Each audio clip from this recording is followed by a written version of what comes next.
Likey. Likey. میگه به نوبت می رود هر کس به سوی شهر خاموشان، اجل کس را نمی پرسد که پیری یا جوان هستی. برو نوبت خو هر کس به یک بهانه از این دنیا میره.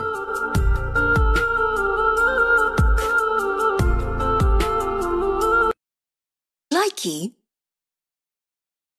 Likey.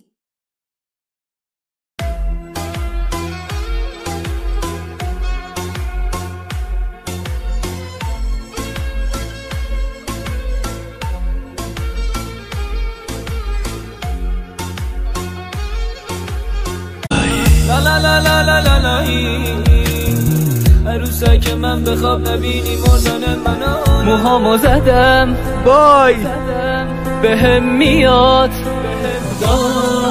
چی ازم گرفتی از چی دست بکشم نمیتونی نه نمیتونی بی من باشی خدایی جدایی.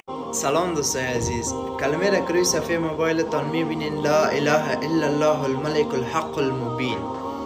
کسی که را روزانه 100 بار میخوانه من براتون 4 فایده بزرگش امروز میگم. فایده اول، خداوند جل جلاله او را از محتاج بودن و دست درازی نجات میده.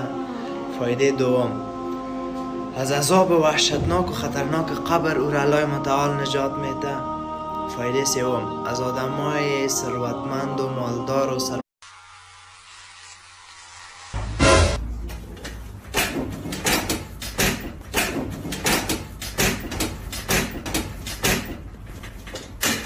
تعالوا شوفوا لي ثبات سبرير رضوان.